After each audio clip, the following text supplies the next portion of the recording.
could care less who's in front of them. They know that this is the battle for the championship.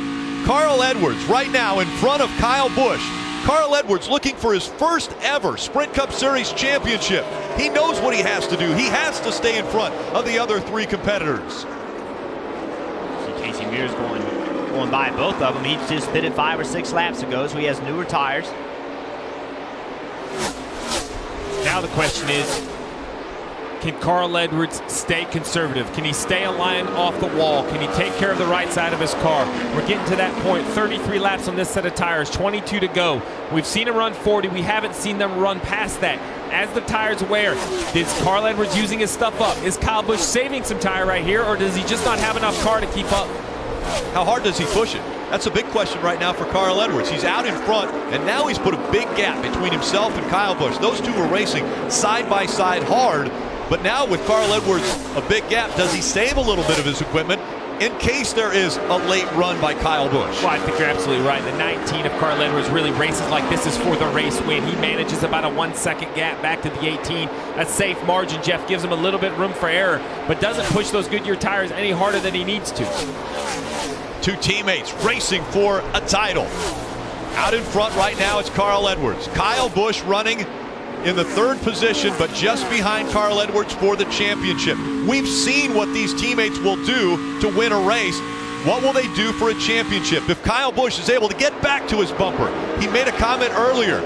He said, if I can stay with him, if I can get to his back bumper. When he was talking with Dan Patrick earlier this week, he said, if I can get to his bumper, I know how I'll race him. And in an effort to get back to his bumper, you've seen him change his line. Now he's running up on the high side. We saw him down at the white line, the corner before. He's searching, trying to find a place to make his car drive better. And Jimmie Johnson in the 48 back in the 6th position with 19 to go, trying everything possible to try to gain on these front two. You see right here, still fighting that loose condition. A big slide by the 48. I think the 48 of Jimmie Johnson needs to be thinking a caution. They must have a caution. Come in, make adjustments, maybe gain some positions on pit road. Laps winding down. Under 19 to go. The 19 out front. Thing is though, Rick, it's only 0.6 of a second between these two.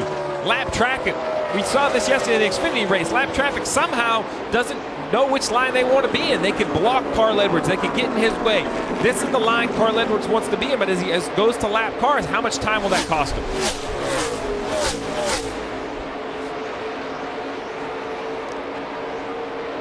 Joe Gibbs Racing looking to win the Xfinity Series yesterday, as well as try to capture the Sprint Cup title tonight. Yeah, Carl, there was calmness in that situation. Bad pit stop, lost spots. He was just very calm on the restart, climbing his way back up. Never sensed, really, the way he was driving the car. He didn't get too aggressive. He moved around, found the best place for his car, and just methodically found his way back in front of all the guys he's racing for a championship. So gap between the two about 0.6 of a second. But staying there, Rick. How is it staying there? Is Carl Edwards keeping it there by driving out of his mirror, managing the gap, or is it Kyle Busch? Did he make a couple mistakes, lose a position, but now just running hard enough to keep him in sight? 17 laps is a long time for these race car drivers. And if a caution comes out, everyone will dive to pit road because tires are so important at this racetrack. But if a caution doesn't come out, is he conserving some of his tires? Is Kyle Busch thinking, I've got one more run at this? We could be, because this right here is lap 40. We've talked about it. This lap right here will be the longest that either of these competitors have run on the set of tires today. So these last 15 laps are going to be uncharted territory. How much more does your car fall off? What kind of balance change do you have? Carl Edwards, the advantage between the two as far as wins. He has won twice at this racetrack. Kyle Busch won here a year ago to win the championship. The caution will come out. A restart. You see a flat left rear tire on the 32. And now the pressure slides directly onto the 19 pit crew. They cannot make the mistake that they made a few pit stops ago. With only 15 to go, if you make that stop, you don't have a clean stop. It can cost you a championship. So much pressure now on the teams, on the pit crews, to not make a mistake. And does somebody gamble? Does someone like Jimmie Johnson gamble because they haven't shown the speed on the track? Could they gamble to get track position? Well, it's going to be a tough gamble. Jimmie Johnson's in 6th. If he was back in 10th, 11th, and 12th, I think you take 2 tires because you have nothing to lose. But in the 6th position, a good pit stop, restart 4th, you can win a championship from 4th. So I think Chad Knaus has to put on 4 tires. The question is, now it's a 15-lap run. We talked about how's your car going to handle for 60 laps. Put some air pressure in the tires, tighten the car up, put a little tape on the grill right here. We can do this. Come on. What do you need? Let me know. Come on. Chad Knaus needs that information from Jimmie Johnson to make good adjustment. That way he can make the change. But I agree with you. I think what you do is you say, okay, pit crew, I trust you. I trust you to give me some spots. We can't gamble. We can't race these guys on 2 tires. Pit crew, get me those 2 spots. Get me under the 2nd row. The other thing, do they need fuel? Can they use the gas man to do something different to speed up the stop? Yeah, as we see here, this is what caused a caution with the 32 in the left rear tire, but that's what it's going to be about. I would put a little fuel in it just in case we saw some NASCAR overtime, so you'll have that extra man to maybe pull a left rear tire. The bigger thing is how much fuel do you want to put in for balance of the race car? If you don't put fuel in, Kyle Busch's wife, she's excited to give Kyle one more shot at this, but if you don't put fuel in, Rick, A, the car's lighter, which is great, but B, it also puts nose weight. The percentage of the weight is on the front of the car, should fire off a little quicker. There are 100 decisions going through the crew chief's mind right now. How about the driver? What's going through the driver's mind right now? Right now, clean pit stop, do everything I need to do, get closed up to the cars in front of me the best I can, get on the pit road, do everything right on pit road. That's the focus now. We'll get to the restart after the pit stops. Pit road is open. Here they come. Kyle Larson, race leader, leads them onto pit road. Mike. Jimmie Johnson telling Chad Knaus he can't rotate the center, needs more drive off. The call has been for 4 tires and more wedge adjustment. We've seen a lot of that from the 48 throughout the course of the day. This is the money stop for the 48, giving him an opportunity. Kelly. And the 19 of Carl Edwards said he was a little bit tight to start, but that could have been the dirty air, so I don't see any adjustments, just 4 tires, a little bit of fuel. You guys made the point. Gas man Tom Lampy went to the front of the car to carry a tire, now grabs the fuel, puts a little bit in. We had a slip in the back of the 18. Jake Seminara is back up, but he puts the tire on, Marty. Joey Logano's guys have gained him 4 spots this evening. It looks like they will gain him 1 more here this afternoon. Up to 3rd right there for Logano. It said it took off better. Car was a little bit too tight. They took some tape off and made an air pressure adjustment, Rick. You see the red arrow pointing down next to Kyle Busch. The big mistake on pit road will drop him back. We'll be back for the restart.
Definite disappointment on the 18 team as the last pit stop. Definitely not what they were hoping for. Take a look at the rear tire changer. Well, it all starts with the lug nuts. He gets to the tire pretty good, but then he's in a rush. You see the sparks flying. The tire's not coming off. He's not getting the lug nuts off clean. The front easily beats him. Well, then in the rush, he tries to make up time around the car, compounds one mistake with another mistake, falls, ends up being a little over 14 seconds, 3 positions on pit road. Those 3 positions most definitely could be a championship. Kyle Larson still out front. Carl Edwards came out in front of Logano, Johnson, and Kyle Busch.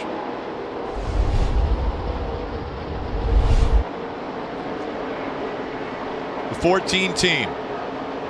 Tony Stewart, a 3-time champion, and the laps winding down on his career. It will be 10 to go for Tony Stewart. An amazing career that he has put together, and it all comes to an end tonight.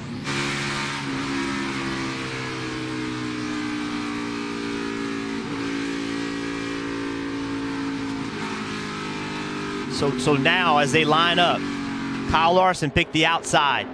That put Carl Edwards on the inside. The guy that's done the best job all night long on restarts is Joey Logano, starting right behind Carl Edwards. Can Joey Logano lay back a little bit, get a run, get alongside the 19 as they enter turn 1? Yeah, the 48, 6-time champion Jimmie Johnson. The car just hasn't agreed with him. Checking out. You heard him before the pit stop. What do we need? Big adjustments on the 48 and to his outside. The 18 of Kyle Busch, a poor pit stop, but now he lines up in the outside. No one's better rolling the top than the 18 of Kyle Busch. And you can bet Kyle Busch will try to make that happen. He's unbelievably good on that outside on restarts. 10 to go. They come into the restart zone. Kyle Larson, the outside. Carl Edwards on the inside. Green flag back in the air. They're blocking. Good go down low. Carl Edwards into the wall. He got tagged by the 22. Big hits by the 19. And the caution comes back out again. That is exactly what we saw Joey Logano was going to try to do. Big fire of the 78. But that is what we thought was going to happen. Obviously, the wreck isn't what we thought. Martin Truex Jr. needs to get out of this race car. Very aggressive on the restart. The flames rolling out from underneath the hood of the 78. Red flag comes out. Martin Truex Jr. is out of the car.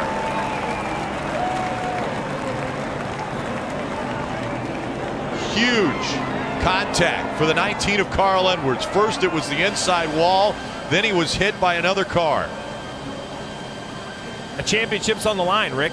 The 22 gets a great restart. The 19 blocks. They make contact. Look at the damage on the 19 car. A couple huge impacts. And we thought that's what was going to happen. The 22, Joey Logano, has been so good on restarts all night. The 22 gets a big run. Carl sees him coming. He goes to block. 22 does not slow up. Stays in the throttle. Big wreck.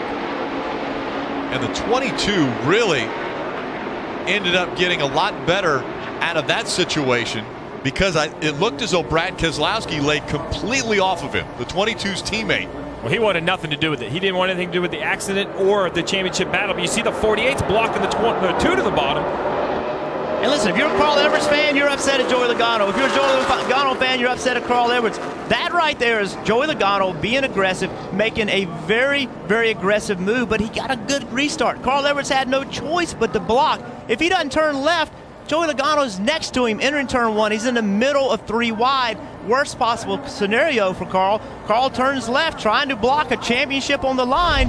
Joey's there in a big wreck. And I don't blame Carl Edwards. Not at all. He had to block. That's what he had to try to do. But I don't blame Joey Logano, because if he lifts with 10 to go, it's over. He's lost the championship right there. He didn't hit the 19 in the bumper. He was inside the left rear bumper cover of the 19 of Carl Edwards. You see, he's walking it off. It's just the frustration. It's the size of the moment. A championship on the line. We knew restarts were going to be crazy. This one was completely out of control. But what a car that Carl Edwards had tonight. That's got to make the disappointment worth. Remember, 5 years ago, he tied here. He came back trying to win a championship. It's Mandatory that when a driver gets out of the car in the race that they go to the infield care center. Normally, they're taken there by the ambulance, but I believe the communication between the track worker, the safety worker, and Carl was, I'll walk over there. I'm going to walk there. And remember, the 19 car led 47 laps tonight. That was the best of the 4 cars that were contending for the championship. So now that's why they're disappointed. That's why he was so dejected. Now NASCAR, after this restart, they're going to have to go and figure out where everybody lines up. Remember, there's timing lines around the racetrack that lock them in, but there's also the factor that you have to maintain speed. You have to maintain a certain speed. So right now, NASCAR is looking at those scoring lines, and we'll watch replays to determine where to line everybody up. Let's listen into the 22. Joey Logano, his radio on what took place. I got damage on the right front and probably the right rear. Came down right in front of me. Here, Joey Logano. He came down right in front of me. But Carl Edwards was trying to block. He did not want to give up that position on the restart. No, he didn't want to give it up. He didn't want to give a championship up. He was put in a position because of Joey Logano's very good restart. Joey did everything right. Carl Edwards doesn't block. He's 3 wide, in the middle, getting into turn 1. His opportunity to win a championship is definitely less in that scenario. So, an aggressive move by Logano, but in my eyes, he did everything he was supposed to do trying to win a race and win a championship. I mean, this is what's on the line. 4 drivers, an entire season, a championship. Neither Joey Logano nor Carl Edwards have ever won a championship. Really, Jimmie Johnson and Kyle Busch, of the 2 championship contenders remaining out on the track. Actually, Joey Logano's still out there, but will have a little bit of damage to the car. But those 2 benefit the most from this because they were able to get through. What a big impact. Huge. To be honest, I've been focused so much on that restart, I didn't realize the degree of that impact. Let's ride along with Joey Logano. So you hear Joey Logano. He's to the inside. It gets to a point where the 19's pulled out. He's out of the gas. He's not in the gas turning the 19. He's out of the gas because he's so low. On board here with the 19. I mean, that in real time. Look at Carl Edwards. Look at Carl Edwards. Listen, he's smiling. He goes up. He's having a conversation with everything on a line. He shook their hands. Listen, I don't blame him for being frustrated or being upset because it's a championship, but taking time to go to them and have a conversation, I mean, that would have been difficult for me to do. And Jeff, let me tell you, I mean, and you can speak to this more than anyone, but how difficult is it to get into this position as a driver, to get into the possibility of winning a championship? It doesn't happen very often. Carl Edwards, this might be his last chance to ever win a title, and that happened on the restart to take it away. Well, remember how close he came. He and Tony Stewart, the closest finish in NASCAR history as far as points. That's how close he came to winning his championship, and he's been waiting since that moment to have another opportunity. And with only 10 laps to go to win a championship, to end up in this situation, he has to be unbelievably disappointed. Marty.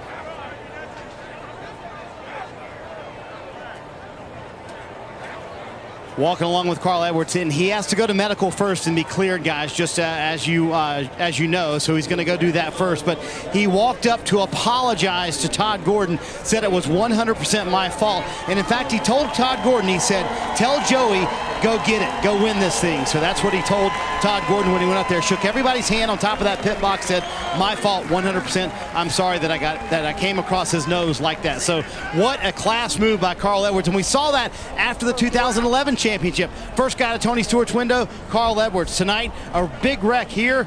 First guy up to apologize, Carl Edwards. Rick, if I'm a crew member on the 19 team, if I'm Dave Rogers, Carl Edwards, crew chief, I'm completely okay with this. Those are the moves you have to do. No one wanted it to end like this, but if he allows the 22 to get to his left with 10 to go, stuck in the middle 3 wide, he knows he's ran these restarts all night long. He was not going to be in the right position. He was going to lose the lead. We talked about what would teammates do to one another to try to win a championship. Well, what as a driver are they willing to do to win a championship? Carl Edwards just proved they're willing to do about anything to try to protect the position. Steve, it's racing. That's it. Racing is going to be aggressive. And then when you add a championship on the line, guess what? It's going to become more aggressive. Joey Logano, great restart. Carl Edwards had no choice but to try to block. And it looked like Carl Edwards said to the fire and rescue gentleman that's walking with him, hey, thanks for walking with me on this. Normally it's a ride. It was a wild ride for the 19. After an incredible race, it ends 10 laps too soon.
Welcome back to Homestead Miami Speedway. Still under a red flag condition with 10 laps to go.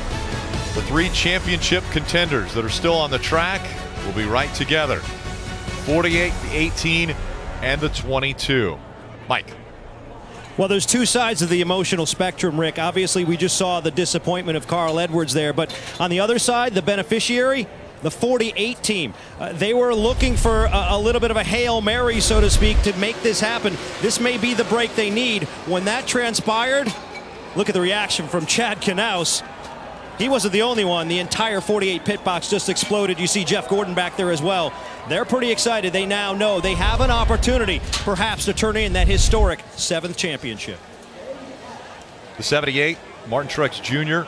Driver was treated and released from the infield care center after the fire underneath the hood. The 2 of Brad Keselowski also has been to the infield care center and released. Involved in this accident on 258, Keselowski, Casey Kane, Regan Smith, of course the 2 chase contenders, Carl Edwards and Joey Logano, Chase Elliott, Ryan Newman, Martin Truex Jr. and Ty Dillon, all involved on the restart. A lot of cleanup needs to be done. We saw the fire underneath the hood of the 78, so fluid was coming out of that car. He was up against the wall. Also, the 2 had a lot of damage to it as well, so they continue to clean up the racetrack. It's going to be a sprint to the finish, and so they will make sure that the track is clean for anything. And so really when we see the 22, he was obviously involved in that, had some contact with the 19. Well, it's hard to see, but if you look at the right front fender right here on the 22 car, there's some damage. It looks like about, what I would say is like 3 o'clock directly in front of the right front tire. It doesn't look damaged above the tire. Up here where we travel and rub the tire, it looks in front of the tire. So I don't think that will rub and cause the 22 to come to pit road, but without a doubt it's going to hurt the performance. This is really a great shot right here. You can see most of the damage is like at bumper line. About right here, it looks like the 22's pushed in. It's going to probably be a little tighter, but I don't think it's going to rub. Let's listen into the 22. They've been discussing this damage. It's dented at the headlight, but it's not going to rub. I think it's going to be good. And I agree. I mean, and let's be honest, Rick, even if it rubs, they need to stay on the racetrack. There are too many cars in the lead lap. Pitting and pulling on that fender does them no good. A championship's on the line. So the 22 car definitely not in pristine condition, but not as heavy damage as perhaps I thought when I saw the initial contact. Let's go to one who was involved in this incident. Standing by with Kelly. Yeah, Martin Truex Jr. Right in the middle of that. Your car was engulfed in flames, but what was your vantage point? All I seen was the 2 coming up the track and nowhere to go. So just one of those deals, wrong place, wrong time, and we got put in the back a few times. Once was our mistake early, and then Harvick's mistake after that. And just unfortunate. We had a really good race car tonight, and nothing to show for it. So it's 2 weeks in a row, and frustrated. So glad this year's over, and we'll go regroup and get ready for next year. Thank you, Martin. Carl. And the 5 and the 19 also were released from the infield care center. So Casey Kane and Carl Edwards. And I believe, Kelly, you're now with Carl. Yeah, Carl, after walking all the way back to the infield care center, Carl, it sounded like you accepted responsibility for that. Take me through the restart. Yeah, I think it was shared. I feel like it was just racing. Haven't seen a real close-up view, but the way I had it figured is, first of all, that was the race of my life up to that point. That was a lot of fun, and Joey was so good on the short run. I don't know how he got that restart. It was a really good restart. I thought everything was going to work out, and Jason told me he was looking low, and he told me basically he was there. I knew what Jason was saying, and I just pushed the issue as far as I could because I figured that was the race there. And so, here, let me watch it again. Yeah, Joey just timed it perfectly. He moved down. I thought I could feel him a little, and I just thought that that's probably a little optimistic, but I thought I'd clear him or force him to lift. I just thought I'd have just a little more time. But he drove down as far as a guy could be expected to drive down, and that's how it ended. I don't know what the caution was for. I really hope it was something that that we needed to have a caution for. That was going really well. Carl, we saw you walk over to the 22 pit box, shake their hands. It sounded like maybe there was an apology. Why was it important for you to go over to that team? Yeah, no apology. I just wanted to say, hey, that's just racing, and good luck to you guys. There's so much on the line. I want to make sure that, I don't want anything extra to mess with Joey. He's done a good job, and they deserve to go have a good, fair race. I hope Kyle gets it. I just can't thank everybody enough, all of my fans, Eris, Toyota, Subway, everybody that came down here to support me. Comcast, Sport Clips, a little ashamed of my haircut. I need one, and I thought we had it. That was frustrating. 5 years ago, you know what happened. You lost the championship here. You called it the ride of your life. How will you reflect on this race? It was so much fun to drive up through those guys. This track is just, it's perfect. It's such a blast to drive. The Goodyear tires are great. I'm sliding around doing everything, having a really good time, and running Kyle down and racing him like that, and for him to race me that hard and that fair was so cool. I just hated to see that caution. That was very, very frustrating. I felt like that was our race and our championship, but hey, this is how racing goes. Yeah, but it was under that caution that your pit crew really stepped up to the plate. Yeah, they put it in my hands, and that's all you can ask for. Dave Rogers, my guys, everybody, they did a good job, and it didn't work out. This is life. We performed well. We did our best, and I just risked too much. And Dave told me before this race, it's a pretty big reward, and remember, risk gets reward. And I had to push it. I couldn't go to bed tonight and think that I gave him that lane. So I watched the rest of the race, and I am telling you, this team is going to be on fire next year. You watch out. It's going to be awesome. Thank you so much for your time. All right, thank you. Steve, I think that's it. He could not sleep. Not only the rest of tonight, but all of next year, knowing that he gave that lane. And he said it. Joey Logano get a unbelievable restart as he's done all night, and Carl Edwards had to block. And what a stand-up guy to sit there and look at it, and with this much on the line, and say, hey, look, it was shared, but certainly was optimistic to think I could keep him behind me. Yeah, I mean, at some point, you have to make a decision to do something that's outside of the ordinary. And that's what Carl Edwards decided right there. He went down. Heck, they were in the yellow paint. They were off the racing surface. There's a curb down there for the road course. I'm not sure they were going to make it over the curb if they did get it figured out. But a classy interview. An entire season got him to this point. And one restart basically cost himself a chance at a championship. Still under red flag condition as track cleanup continues. They want to make this track as good as possible for the final 10 laps of the 2016 season.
Welcome back to the Ford EcoBoost 400. Still under a red flag condition as track cleanup continues in turns 1 and 2. That's where on the restart everything went crazy. Carl Edwards trying to hold his position. Joey Logano trying to take it away. That was a race for the championship. Carl Edwards turned into the inside wall, then back up across the racetrack. Quite a few cars were collected and fluid on the track, and so they are doing extensive work in turns 1 and 2 to clean up all of the fluid and speedy dry that they're putting down. They'll want to clean that up as well. Let's go back trackside to Dave Burns. Standing by with crew chief of the 18, that is Adam Stevens. And Adam, you told Kyle there may be another opportunity for him. Here it is.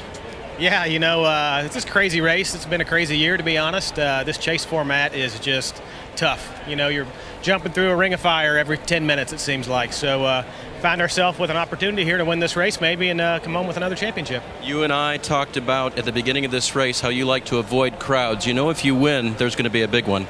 Yeah, crowds really aren't my thing, but, you know, it kind of comes with the business, and I'll be happy to mingle with this crowd later. Do you feel like you need to stay out here or come down?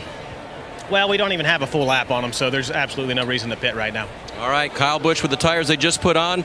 We'll see what he can do. And that was calm, cool, collected for a crew chief. I think he understands it's out of his hands right now. I was going to say. The tires were changed. Their crew did a great job. Now it's in the hands of the driver. This is that moment. This is that moment as a crew chief where all the preparation, putting the right team together, making the right decisions, race strategy, car setup, all of those parts and pieces to the puzzle have been executed. And now it's purely up to Kyle Busch, a little bit on the spotter, but mostly up to Kyle Busch. There's a reason the drivers are the stars of the sport, and that's because tires have air in them. They're brand new. We're getting ready to see the stars go race for a championship. Can he respond? That will be the big question. Let's listen in to Kyle Busch's radio just moments ago. 22's got right front damage. 19's out. So it's you and the 48. So the team already has said it's going to come down to the 18 and the 48 for the championship. Yes, it is, and we believe we understand the lineup. We don't have this official just yet, but we believe the 42 and the 4 will be the front row. And guess what? The 18 and the 48 will start right beside each other. I think advantage 48 because the 42, I believe, will pick the outside. I think he's been picking the outside on the restart. If the 48 can get a good restart and get on the outside of the 4, then potentially that's an advantage. However, the 48 has not shown the speed that the 18 has shown this night. Yeah, and unfortunately for the 22 of Joe Logano, he's going to start 9th. And basically this lineup is created between electronic lines around the racetrack. There are 10 of them here at Homestead Miami Speedway. Any car that has nothing to do with the accident just gets scored by the last electronic line that went over. The issue then becomes, Jeff, when you're in the accident. The 22 was obviously in the accident with the 19. Then NASCAR uses video to understand all the cars that were in the accident, how they blended back into the field. Through all of that, they've determined the 22 where he blended back into the field was 9th. So once again, the whole field isn't set by video. It's electronic timing lines. Just the cars that were in the accident, they are judged by video. Let's hear from the crew chief of the 48, Chad Knaus with Mike.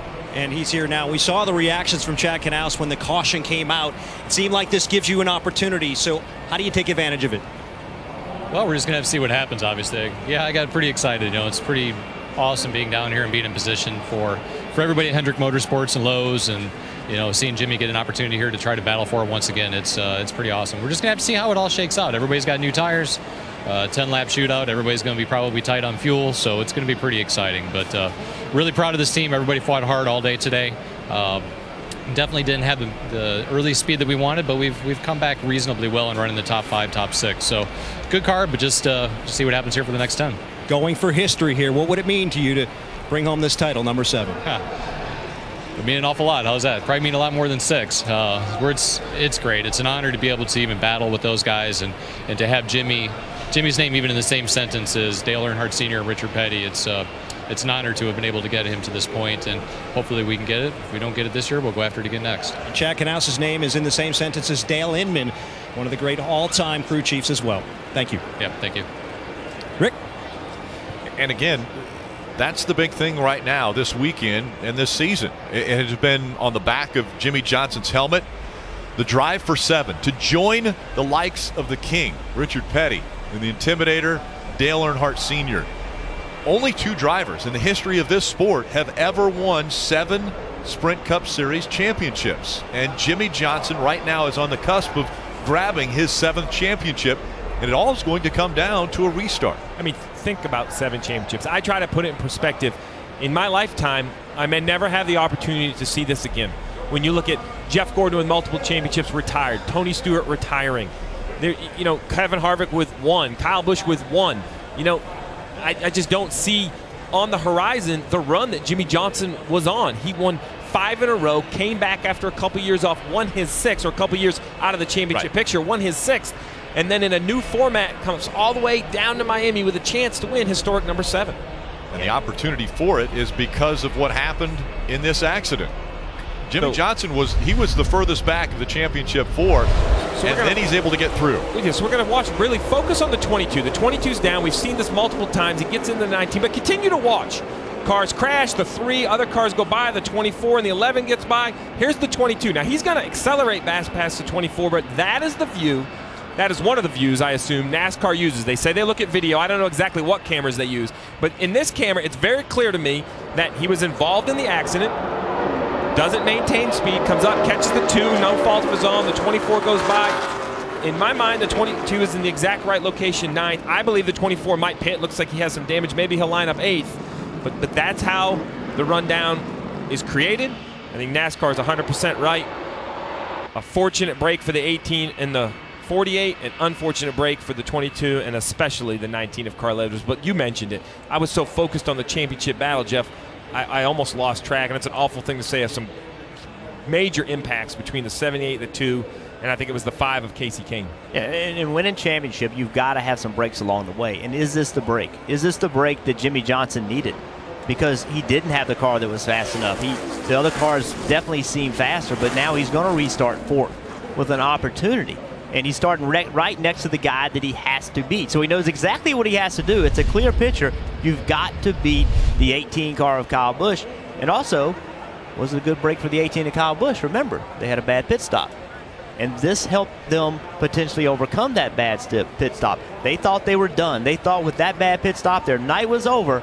But guess what? They're going to start 3rd with the guy they got to beat on their outside, so their championship path is clear to them as well. And again, everyone that was involved in the accident was checked and released from the infield care center. Let's go to Marty. Well, Rick, we've heard the other teams kind of count out Joey Logano and his race team, so I want to tap into Steve's brain real quick. They're going to restart 9th, as you guys mentioned, but it looks like there's going to be 17 cars on the lead lap here. They have that right front damage. What would you do, Steve? If you were Todd Gordon, would you come down pit road, put on tires here, make sure that right front damage is okay? Those tires might be worth at least a little something. No, I think, they only ran into turn 1 at speed. I think the tires are still brand new. I think you have no idea what could possibly happen as far as fireworks on this next restart. Jeff just mentioned the 18 had a bad pit stop, and look, he's right back in it. I think the 22 of Todd Gordon and Joey Logano come into pit road. You perhaps could restart 16th, 17th. There's no plausible situation that I see the 22 getting back to the front, but from 9th, maybe 8th if the 24 pits. Look, we haven't got to overtime yet. We still have 10 to go. We could have 2, 3, 4 more restarts, but tires don't bring any advantage to the 22. I think at this point, they're going to have to be committed. Hope the right front doesn't rope. And you brought up something right there about overtime. We just heard Chad Canal say everybody's going to be tight on fuel because they didn't put enough fuel in these cars to run 30 laps. If you get a situation where you get overtime and you have several restarts, who really gambled?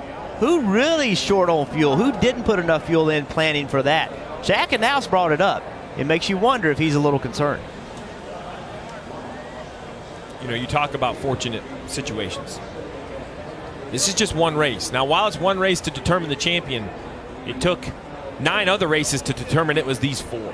Right. We could go back through those 9 races, and there's so many different moments that changed the course of this chase. Whether it's the caution under green flag pit stops at Martinsville. Well, how about the 48 of Jimmie Johnson choosing not to come to pit road at Martinsville under that caution, restarting in the 2nd row? The 4 of Kevin Harvick winning and then breaking an engine in the 1st round. I mean, there are so many different storylines that are created over the course of these 10 weeks. That is why we saw Carl Edwards do what he did. It's so difficult. You mentioned it, Rick. Will he ever get back to this? It's so difficult in this format to get to the championship 4. There's just so many hurdles you have to jump over. This is the first round of this format that Kevin Harvick hasn't advanced to. And Kevin Harvick was strong all season long, all chase long. As I mentioned, Kevin Harvick, let's listen into his radio. Any idea what the 18th plan is here? Going to be honest and ready to push, or do you think he's going to bonsai? I haven't seen Earl down here talking with the 42.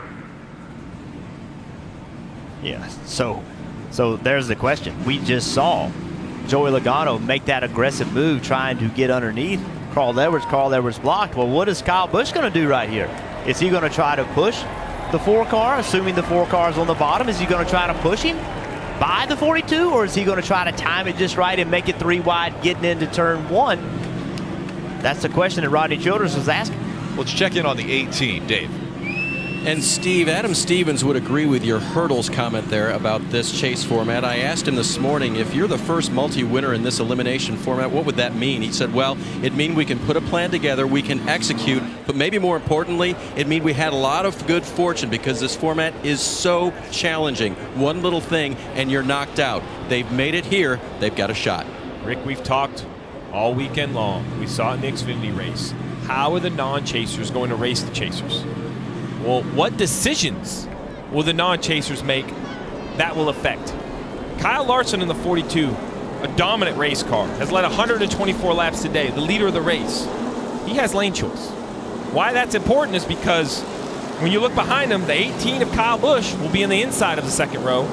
The 48 of Jimmy Johnson will be on the outside. Arguably, I would say whoever starts behind the leader is going to have the biggest advantage. Maybe, Jeff, you disagree. Maybe the guy on the inside can jump the restart. But Kyle Larson's decision, and it should be his decision on how he thinks he should win the race, is going to directly affect which one of those championship hopefuls has the advantage on the restart. Yeah, knowing Kyle Larson and how he races, I would be surprised if he didn't take the top. Unless he looks at the racetrack, we saw that oil dry on the racetrack, but he doesn't feel like that's clean, and he's going to have to run the middle through that, then maybe he would take the bottom. But I think Kyle Larson will probably take the top, putting Jimmy Johnson behind him. But that's my opinion. That's what I would do if I was driving a 42. But guess what? I'm not driving a 42. After a 31-minute, 9-second red flag, drivers had a lot of times to think, and 2 drivers potentially could affect the championship. They're out front. We saw that last night, Steve. We really did. Last night it seemed was going to come down to the 4 championship 4. They had run the race, but Cole Whitt in the 14 decides to stay on the racetrack. They were out of tires. They feel their best strategy is to stay on the racetrack. He stays out. He doesn't go on the start. Elliott Sadler on 2 tires gets a good start. The 19 of Daniel Suarez easily goes by them. The 19 of Daniel Suarez wins the championship. That choice by the 14 car, although unpopular, he had the right to do it. I didn't agree with it, but it definitely hurt a driver like Eric Jones and his opportunity to win the championship, as well as Justin Allgaier, the 2 cars that lined up behind him in the outside row. This situation's a little different. Kyle Larson has been the best car. He's going to pick what lane gives him the best choice to win the race, but it's the same premise that a non-chaser could inadvertently affect the championship. But I think this situation is completely different. You have 2 cars on brand new tires at the start of the, with a chance to win the race. Last night we had a car with old tires, way older tires, without a competitive car leading. Here you have Kyle Larson, who's had the best car all night, Kevin Harvick, who's won a bunch of races this year, both on the same tires as the guys behind them. I think the best thing they can do is go run their race. Just go race to win the race. That's what these guys need to do, because that's what they're here to do. They're here to win the race, and they have cars capable of doing it. Kyle Larson has led 125 laps. And second to that is Kevin Harvick. He's led 79 laps. Yeah, that's the big difference. Those 2 have run up front all night long, so they have been good all night long.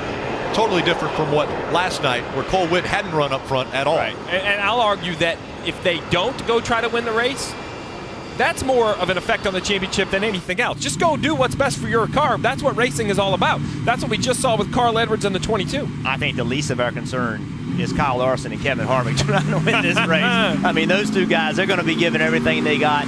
That's what they're supposed to do, and that's what they will be doing. I mean, it's winning a cup race is a special thing. It's hard to do. It's difficult to do. Kyle Larson's only won 1 of them in his whole career. And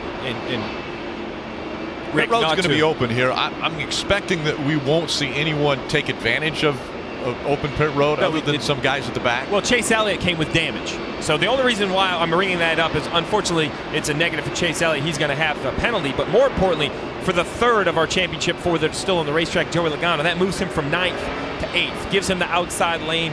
We still have 8 to go. There's a lot of racing left. So I don't think we want to, close our eyes to the fact that Joey Logano's still on the racetrack. We'll be lining up outside row 4. More than likely, it'll be a 6-lap shootout. They'll go around one more time before they let them know 1 to go. And Rick, you mentioned all the speedy dry that was put down in turns 1 and 2 required, and we saw fire and fluid all over. But now the question is, Jeff, you think which lane is preferred, but is going to be a lane. I mean, look at this mess down here. Is the top lane, the safety workers are going to do the best they can, but nothing cleans off the track like race cars. So is the grip level going to be there? Is it going to be the same grip level these drivers have had all night entering turn 1? Yeah, that's such a difficult call for a driver right now when they go through that corner. First of all, when NASCAR says, okay, track's good, we're going to go race, Joey Logano on pit road right here. 22 decided to come to pit road, Marty. It worked out perfect. Todd Gordon was planning that the entire time, and everyone behind them came. That's a game changer for this racing. They're going to work on that right front damage. 4 fresh Goodyear tires. He said the car, not bad. It was a little too tight on that one corner that he had, or actually a little too tight on the run before, but 4 fresh Goodyear tires. I don't know, guys. This could be a big difference for the 22. The fresher tires are going to be really a half a lap. So, yes, they are fresher tires. Yeah. And he didn't lose track position because of the fact everybody behind him came with him. So let me applaud Todd Gordon understanding the details. A lot of those cars had taken the wave around a little bit before this caution. He knew they had to come down. So while the tires aren't an advantage, tugging on that right front fender is a big advantage. That was definitely going to affect the handling. He got the right front fender repaired. Perfect example, Todd Gordon. You see kind of the smile on his face right there, Marty. I think Todd Gordon continues to race for a championship. Very impressive call. Continues to be aggressive, no doubt about it. All right, tell me about the call and why to come to pit road there. I felt like a lot of guys behind us to come. Obviously, everybody came, but had damage in the right front. I want to get that pulled back out. Tail corner had some damage. Wanted to get a cap on that and pump tires up. This guy on a restart with 5 to go, I'll take him any day of the week. Was there any question in your mind you were coming? No. All right, what did Carl say when he came up here? He said that was good, hard racing. Totally my deal. Go take care of this thing. All right, there you go from Todd Gordon. So no question in his mind, was he coming down pit road? They did it. We'll see if it pays off. Interesting thing right there I heard Todd Gordon say is they get the tires pumped up. And what that means is these tires, you're going to have a short run. Put up more air pressure in it than you would if you were going to have a long run. So that makes more grip. The other cars, they did the same thing, but they have sat under red flag for a period of time. Quite possibly, they have less air pressure than where the 22 car has of Joey Logano. Joey Logano's cars have no heat cycles whatsoever. So I think there is an advantage. I don't know if it's enough advantage in 5 laps to get back to the front, but I think he has an advantage with tires. So Jeff, my question is, we see row 2 of the 18 and the 48, but row 3, 2 Joe Gibbs teammates. Is that an advantage that Kyle Busch perhaps won't have to block to his left, won't have to look into his mirror? I can't imagine the 20 of Matt Kenseth is going to press the issue for a top 5 finish. He's going to allow Kyle Busch to race for a championship versus Jimmy Johnson, who's going to have to be aware of the fact that Denny Hamlin behind him, I'm sure would love to jump to his right rear quarter panel, slow him down to help his teammate of the 18. Well, one thing we know from Joey Logano, he's going to get a good restart. I would be shocked if we don't see him have a really good restart and being able to push the issue getting into turn 1. It all comes down to this. 5 laps to go. Lights are off on the pace truck. He'll make a hard left turn and come down to pit road, putting the field back in the hands of Kyle Larson and Kevin Harvick. They make up row number 1. Larson has once again chosen the outside line. Behind them for the championship, Kyle Busch on the inside, Jimmy Johnson on the outside.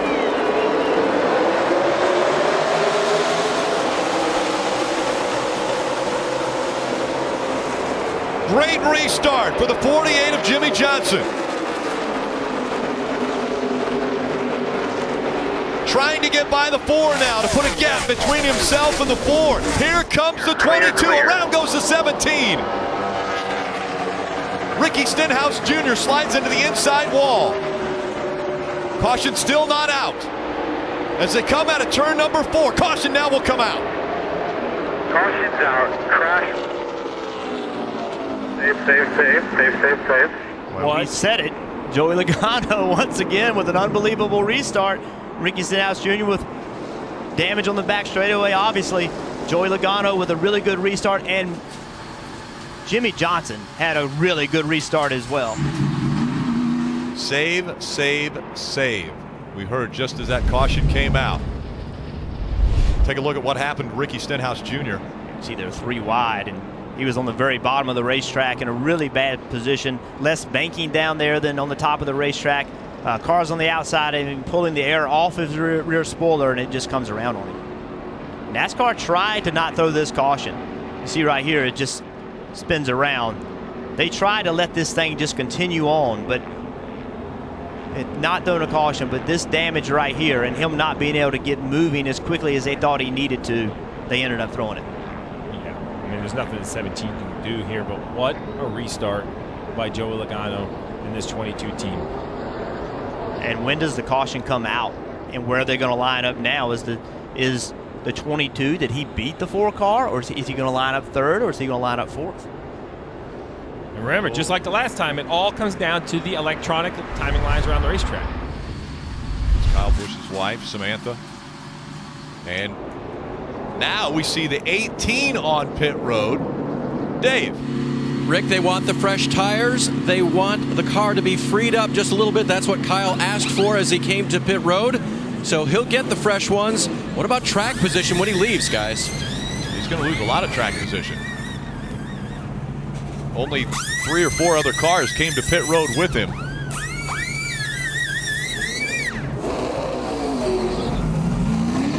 have to ask myself if perhaps they thought they needed fuel. They're going to lose just so much track position. I mean, I know it's unlimited NASCAR overtime. If the field doesn't get back to the overtime line, we can continue to do this multiple times, but I'm just not sure that I would give up the track position. He was close to the front. While he didn't feel he had the car to beat Logano or Johnson, I'm not sure. We got to remember now, I believe the 22 is going to start right behind the 48. We just saw the 22 and the 19 crash. I'm just not sure I would have given up the track position. The only thing I can think is that they saw the 22 with those tires just blow by them, and they thought, hey, there's no way we can do this with the 22 having better tires. Maybe they looked at that 22 and the 22 forced their hand. Yeah, I mean, in my mind right now, Larson and Jimmie Johnson are on the front row. Joey Logano, it appears, is going to line up 3rd. We'll get confirmation from NASCAR off the electronic lines to make sure that's true. But if that is the case, that's going to put him inside row 2, which is really the same situation he was in when the big accident happened. We already know Joey Logano gets great restarts, so I expect to see Joey Logano on the bottom 3 wide. I think Kyle Busch still had options. I'm not sure that tires were needed, but I thought that about Joey Logano, and he just passed 4 cars in the last restart, so perhaps they're feeling some more tire wear than I gave him credit for. And if everything goes the way we just saw it and Kyle Larson picks the outside, well, it puts Logano on the inside behind the 48. So we set the stage again for an exciting turn 1. One more time around until the green flag will fly as we are getting ready for overtime. Football night in America, followed by Green Bay versus Washington. That's coming up next on NBC.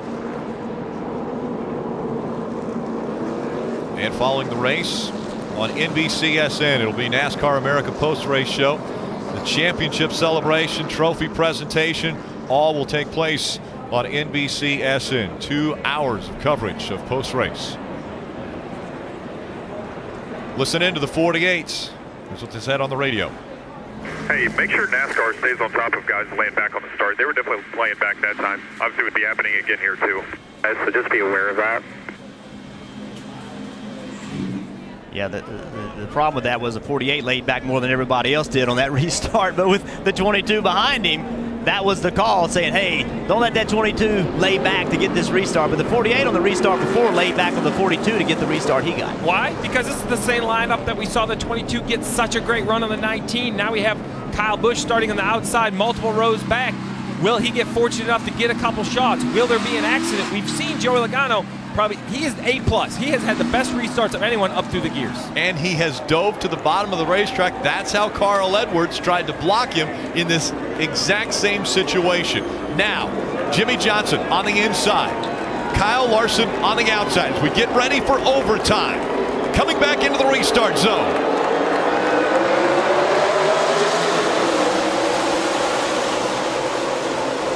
Great restarts by both the 48 and the 22. Kyle Larson drops back to second, but he fights back on the outside.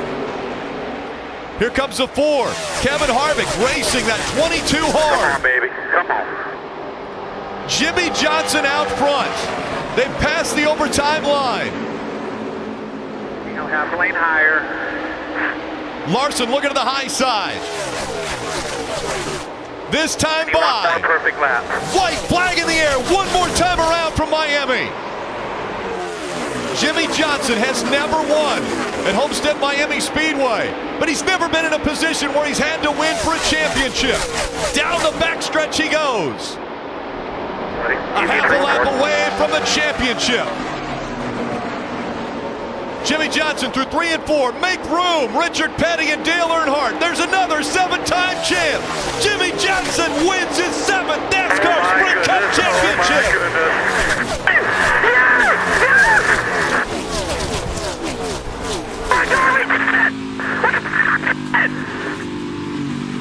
You are looking at 7-time champion, Sprint NASCAR champion, Jimmy Johnson.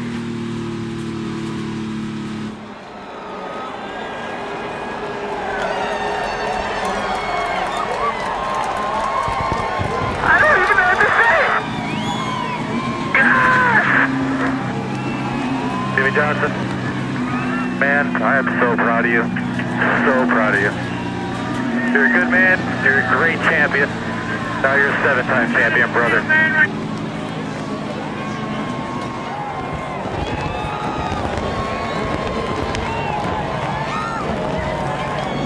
Winner of the race and the champion can celebrate anywhere he wants to now.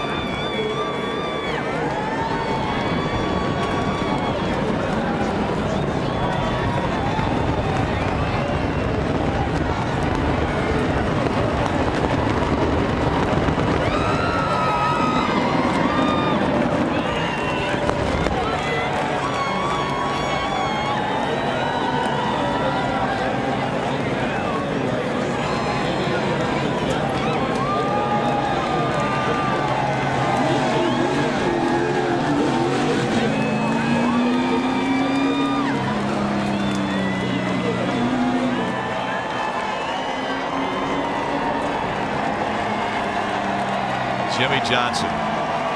He's celebrating at Homestead Miami Speedway. This moment presented by Sunoco, fueling victories all season long.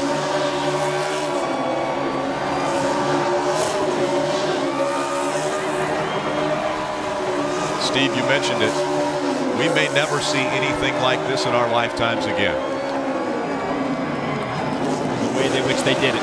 Persevered all day long, perhaps with not the fastest of the 4 championship cars, but Chad Knaus has been on top of the box for all 7. Rick Hendrick has owned for all 7. Jimmy Johnson has driven obviously for all 7. They made adjustments. They continued to battle. They won the race and the championship.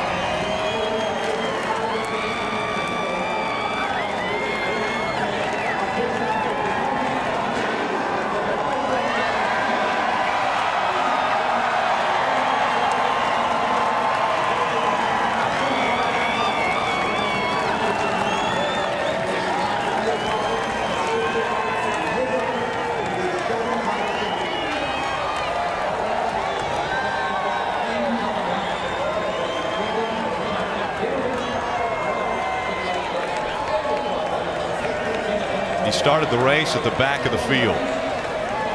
Methodically worked his way up to the front. Continued to put that car in the right position.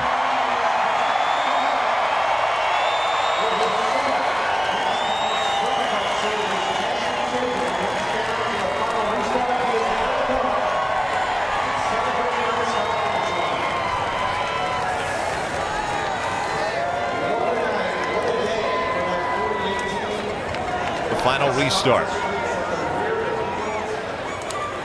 Had the best one of his life. Had to get out front. stay in front of Joey Logano and Kyle Busch. And he did it.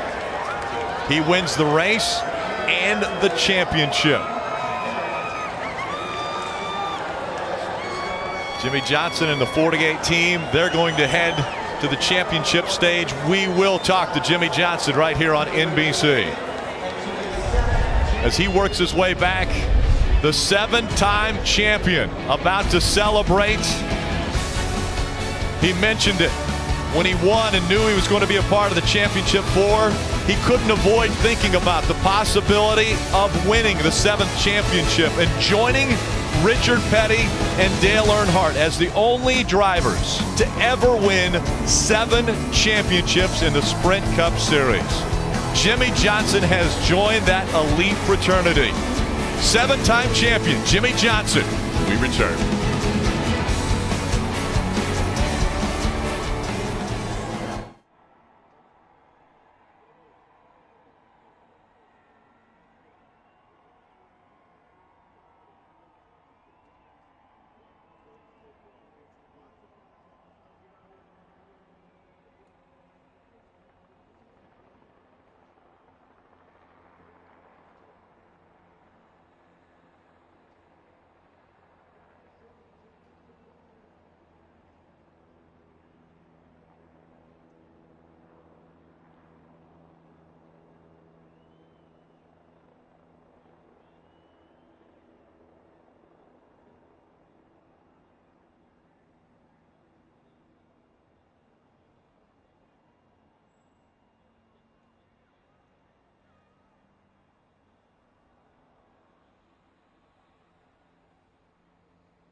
Coming up next, it's football night in America, followed by Green Bay versus Washington.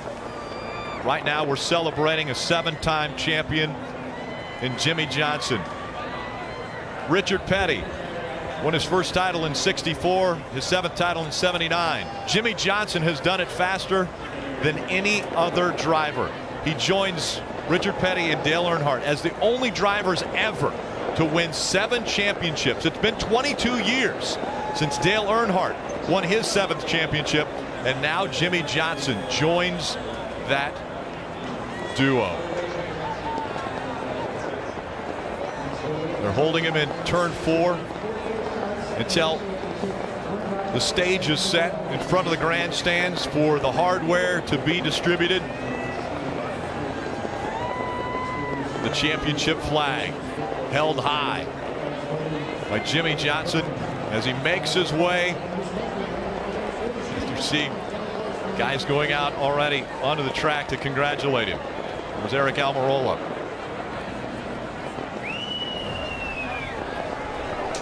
He couldn't wait. He decided to run all the way to turn 4. Let's go down to Marty. Rick, we're making an impromptu victory lane down here with Jimmie Johnson. We'll let him climb out of the race car. We certainly want to give 7-time his due. Jimmie gets to get out. And Jimmie, I gotta ask, as a kid from El Cajon, California, did you ever dream this would be possible? Oh my gosh, there is no way on earth. Just beyond words, and didn't think that the race was unfolding for us like we need to be the champs, but we kept our heads in the game, and Chad called a great strategy, made some great adjustments for the short run.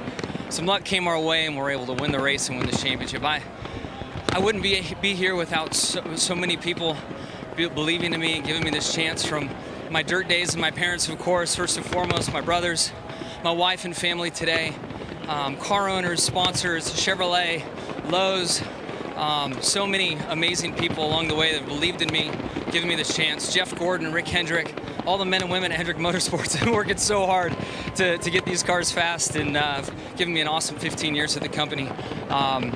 Just thank you. I mean, from the bottom of my heart, I am so thrilled to be here in this moment, so grateful for the opportunity, and so thankful and blessed. I'm lost for words. Petty, Earnhardt, and now you can say Johnson. What is the significance of the 7th for you, Jimmy? It's big. It has a lot of different meanings. You know, the number 7 is a very special place in my heart. With Ricky Hendrick, as a lot of people know, for some reason I just felt good and calm today, and things just kind of unfolded at the end for us. And I know it was help from above. Al Schill Jr. also ran the 7 car, good friend from the short track days in the Midwest. We lost him a long time ago. His number was 7. There's just a lot of different things with 7. Even in my younger years on dirt bikes and things like that, 7 was always around. So in my heart, I wanted to believe it would happen, and it has, and I can't believe it. Congratulations, Jimmy. Thank you so much. All right, we're going to let him go celebrate, and Jimmy Johnson with an impromptu victory lane here in turn 4, Rick, and he's going to go celebrate with his team here momentarily. 7 championships. He mentioned the 7 of the late Ricky Hendrick. Rick Hendrick's son, who died tragically in a plane crash. Coming up next, it's Football Night in America right here on NBC. On NBCSN, you will have complete post-race coverage. We'll hear from the champion again and more interviews on NBCSN.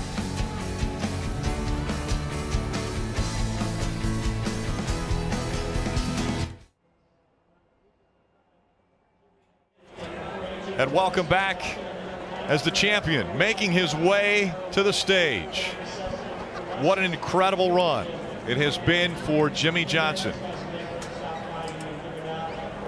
5 championships in a row. Never been done before. He wins his 6th, and immediately everyone starts talking about, can he get to 7? Can he get to that number that has been so elusive? Only 2 drivers had ever done it before in the history of the sport.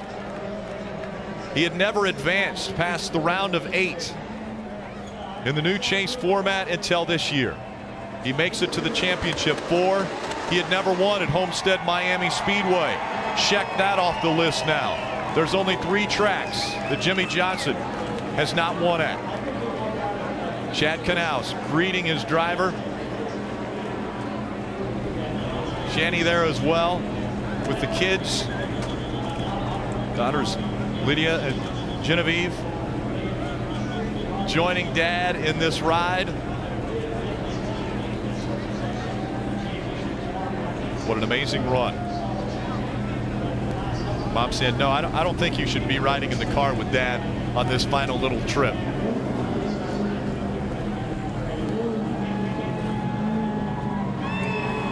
The stage set up at the start-finish line.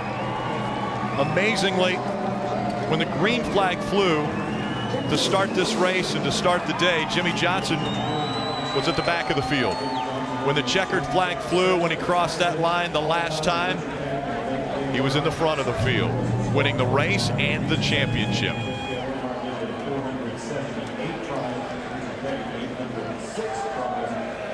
It's a familiar sight to see the 48 team celebrating a championship.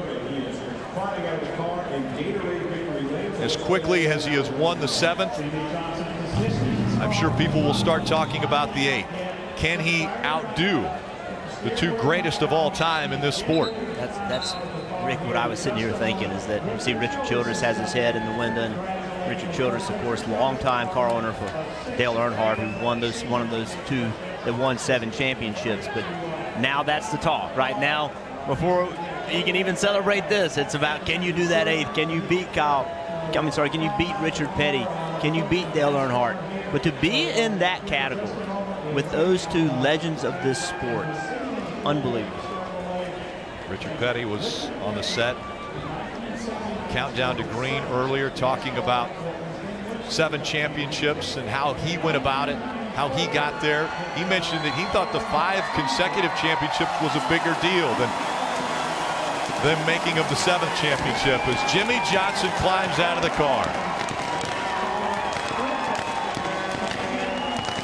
The year in which they did it.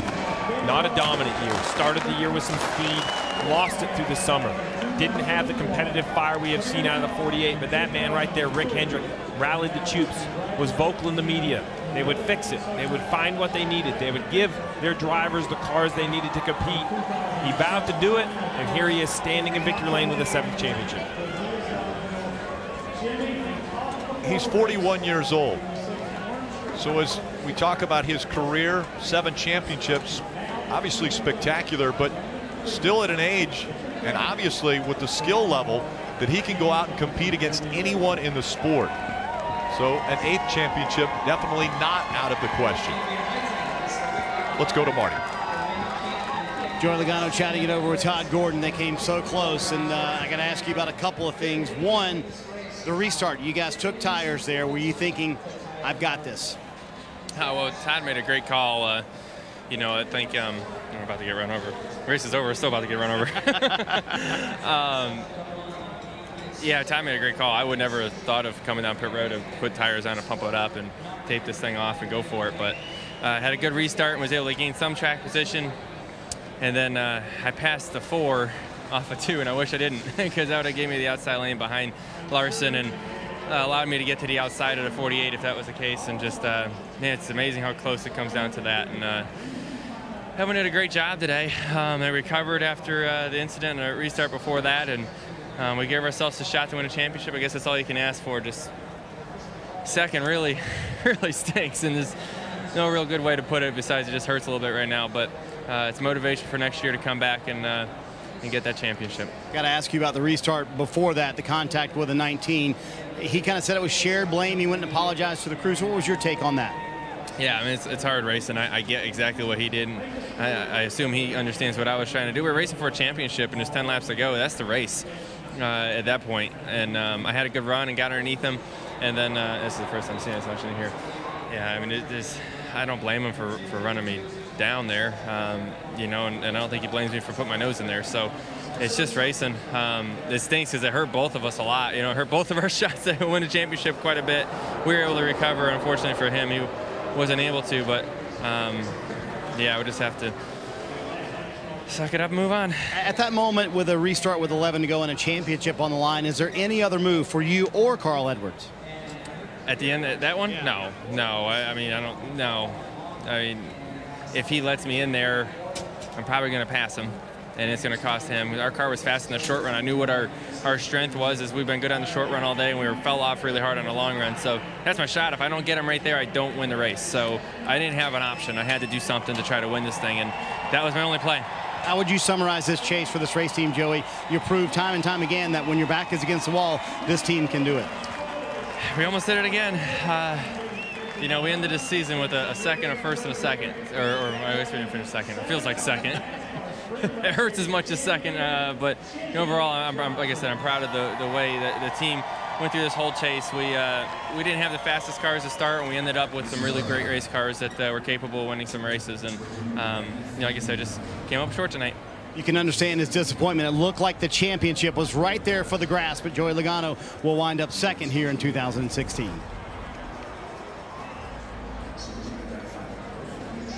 Celebration is going to continue for quite some time for the 48 team, Jimmie Johnson and that entire crew. But guys that came so close that won't be able to celebrate, drivers like Kyle Busch. Dave Burns caught up with him moments ago. Well, there were times tonight when it certainly looked like Kyle Busch had the car and the strategy to win tonight. The last call is the one I want to start with, though. You guys spoke in code. Was it your decision ultimately to want the tires and maybe lose some of the track position? Yeah, I mean, we got railroaded there on that second to last restart, and I didn't get the best of restarts, but then the 22 came out of nowhere right up through the middle and got me really tight, then really loose down into the corner, just aero stuff. And so then I kind of got behind those two guys, and we were starting to, you know, kind of lose ground to the rest of the people that were around us. So it wasn't going to be worth our while to try to restart up there again and try to take advantage of track position. Really, you got to have tires in order to be able to go up there. But everybody pitted on the previous caution when the 22 did, and so it gave him that track position to restart right behind our teammates there. And And then when we pitted, we were so far back that we were going to make up that much ground in 2 laps with only those guys having 1 lap on their tires. So I wish we had more, but you know, it wasn't meant to be tonight. It just seemed up and down a lot of the night, but this M&M's team, they had great fight all year long, and we did all the things we needed to do. We battled hard tonight as well too, and we were in position a couple times, and it just wasn't meant to be. It just wasn't our night. So congratulations to the 48 guys and Jimmy on picking up number 7. That's pretty special, especially in this time and in this age of the sport. And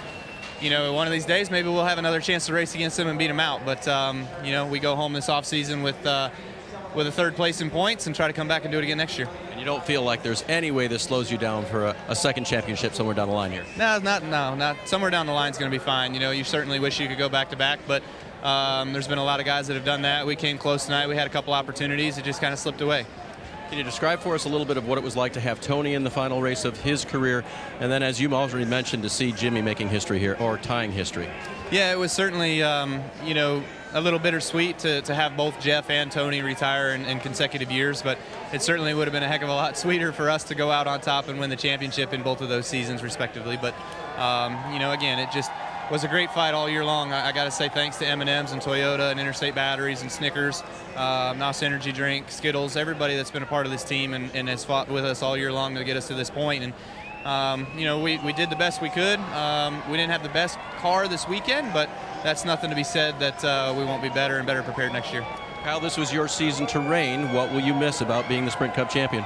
Well, first and foremost, going to the banquet and having the room that you get out there and having NASCAR at your ever beck and call to take care of you. But, you know, Johnson knows plenty about what that's all about, so he gets it again. But other than that, you know, it's just you're always going to have that nameplate. You're always going to have that title, and feels good to be able to have that. But one of these days, I'd like to certainly add 2 time to that.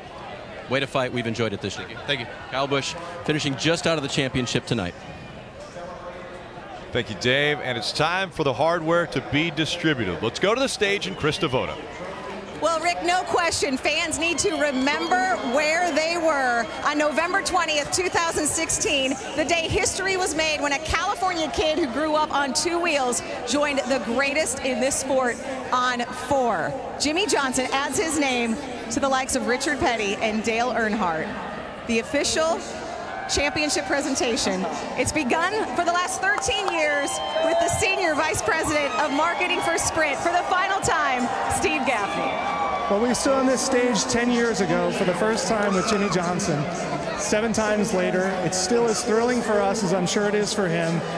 And as Sprint departs this sport, we couldn't be more proud to have you as our exiting Sprint Cup champion and to be synonymous with the Jimmie Johnson era in NASCAR. So thank you so much, and congratulations to you, to the Lowe's team, to Hendrick Motorsports.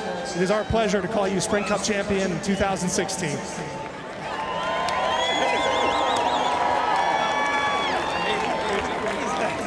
Well, now the bad news is Jimmie has to give up his nickname. No more 6 time. He is going to get his 7th Sprint Cup trophy. For the honors, our chairman and CEO of NASCAR, Brian France. Well, you're making history, number 7. I don't think anybody saw this coming, but you did. Congratulations, Jimmie. You are the champion.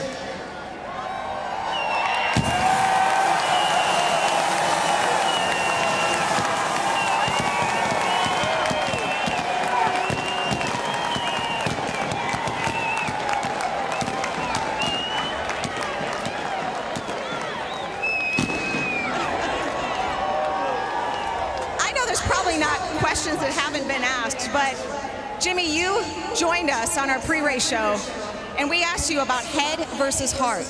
That was about 3 hours ago, and you said, my heart is full. That was before you had a 7th one of these. How's your heart right now? Hey, it is so full, and I had this crazy calmness over myself all day long, leading into this, and even with us running 5th and the championship not looking like it was going to be there, I just felt something. My heart was full because I was thinking of some loved ones like Ricky Hendrick and his influence, me being in this race car and dedicating the 7 hashtag to him and kind of building up to this. And man, something happened from above there, those last few restarts to give us this opportunity. And I'm just so thankful to have Robert Niblock here from Lowe's. They've been with me since day 1 and believed in me. Chevrolet, it's the only car I've ever driven. Hendrick Motorsports, it's made home for me. It's been the perfect place, and my family. Friends as well. You wish that you could say something really impactful in these moments, but there's just so much swirling going on right now in my head, and I'm just overly blessed and thankful. What do the girls think of this right now? They're pretty happy. I'm not sure they understand what's all going on, but their hearts look a little full too. Genevieve has a lot of stars in her hand, that's for sure. I know after you won your 6th title, you sent Michael Jordan a text that said, "What now?" Do you remember his response? Go get 7. I do. We got it. MJ, where are you, buddy? We got it now. I know you have Jeff Gordon behind you. I want to, of course, bring Rick. You mentioned how much he has meant to you. Rick, I know you dream about this as an owner, to be able to achieve what the greats in the sport have done. You've done it all, and now to have Jimmy on stage as a 7-time Sprint Cup champion. Hard to put into words, I imagine. It's unbelievable, and Jimmy was using the number 7 that Ricky had and dedicating it to him, and that was so special. And to see him tie Richard and Dale, it's unbelievable. So I'm still in shock, but I think it's going to sink in later tonight. But we're so proud of him to do it through all these different formats. It's been so special, and what a great representative of the sport. And for me to go into the hall this year and for him to celebrate, Joey, good, thank you, buddy. I mean, this is beyond exciting. I'm so proud of him, the team, so proud, so proud. It is. I mean, there's a sense of celebration, but there's a sense of shock as the crew yells out their battle cry. I know Chad's around here somewhere. Did I just miss Chad's going back to celebrate with the crew? But you have Jeff Gordon up here. Every driver, I think, came out to celebrate and congratulate you in some way. What does that mean, to have those sort of congratulations from your peers? It means so much. I mean, we're working away each and every week, and have so many great friendships and relationships in the garage area. I know they hate losing, and they don't want me to win at times, but to see Joey, Kyle, Casey Mears, all of my Hendrick teammates come over, and I have to give a big shout out to my Hendrick teammates, and Alex Bowman for the incredible job he's doing, Jeff Gordon and his participation in the car this year, Casey Kane, Chase Elliott, their crew chiefs as well. We've had a lot of support from those guys to get this 48 ready for today, and I'm so thankful for it. Well, I found Chad. He's back here as well, so let's bring him in.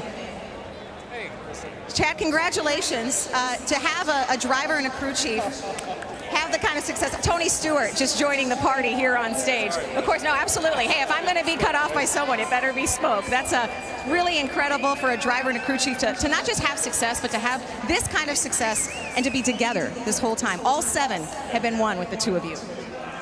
What a journey it's been. It's just it's been an amazing trip. Everybody at Hendrick Motorsports worked so hard. It's just been awesome to be able to be a part of 7 championships with a great driver, but I've got a great team, a great sponsor, a whole great organization. These guys behind me, they pour their heart and soul into this. So to be able to come out here and do this and witness this and be a part of it with Jimmy is just fantastic. Well, congratulations. This party, I think your guys are ready to party. We're ready. We're ready. We've been working long and hard. There's been last 12 weeks we've been nothing but full focus forward, and it's definitely paid off. Congratulations. I know you're going to enjoy it. Let's bring Tony's back here talking to Mr. H right now. We've had Jeff Gordon here as well. The helmet, is it the helmet exchange going on? Yeah, I promised him I'd give him a helmet, and I wanted to wait and see if I could give him this one. He doesn't really want it. He said if I want it back, I can have it back, but I promised him I'd give him a helmet. That's very special. I know Tony has been exchanging helmets with drivers all day. Tony talking to Mr. H. We said Jeff Gordon's up here. We're going to wait Robert Niblock, who's been with Lowe's, and Jimmy Johnson and Chad Knaus through all of this. Chad mentioned his family. Jimmy, I don't know if you know either. I was standing about a yard from your dad, Dale Jr. I don't know if we can fit more people on the stage.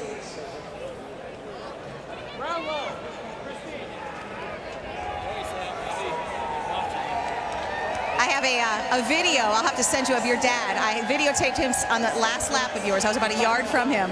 He is excited. You mentioned your family. How does a kid, the son of a heavy machinery operator and a school bus driver, get to this stage in 7 championships? Through a lot of help from people along the way. There's no doubt. We certainly didn't have the funds to do it, but through a lot of help, guidance, people believing in me, that's how it happened. So I'm honestly living the American dream, to be honest.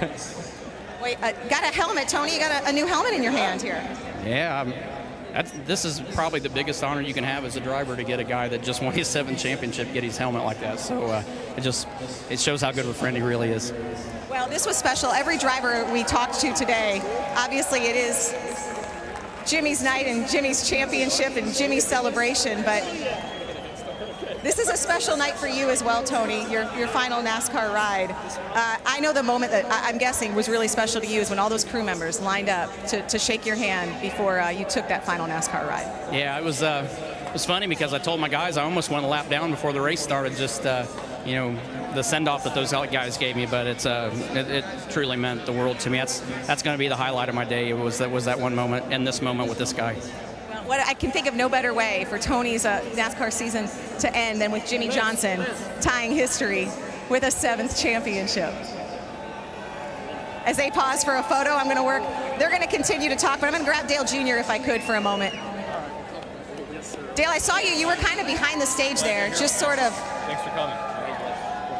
soaking it all in, watching all this. You were kind of hidden back there for a while and then kind of made your way up here. Yeah, I'm just proud of Jimmy. I didn't know we'd ever see anybody win 7, but if anybody deserves it, it's him. He's the best driver of the sports scene in so long. Maybe he's definitely in the discussion of the best driver ever.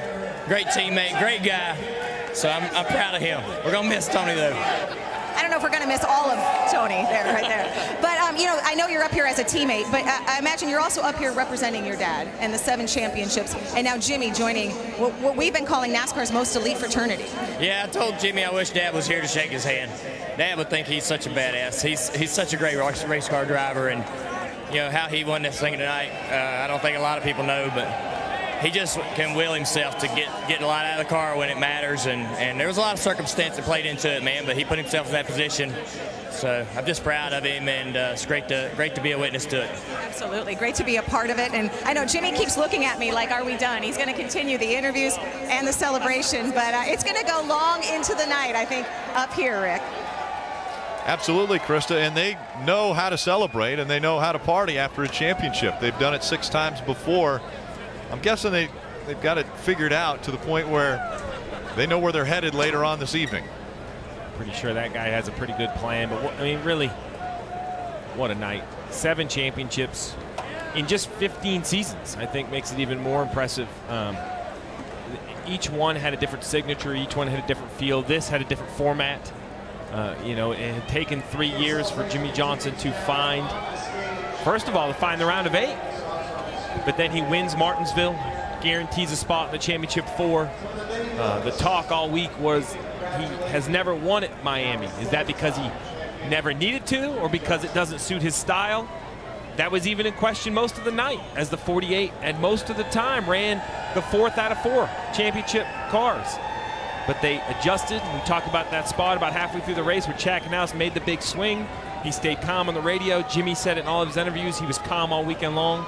I'm fortunate enough through most of my career, really in my entire career, Jimmie Johnson and Chad Knaus were my teammates. They deserve it. Jimmy behind the wheel, an unbelievable talent. Chad Knaus turns over every stone, looks at every detail.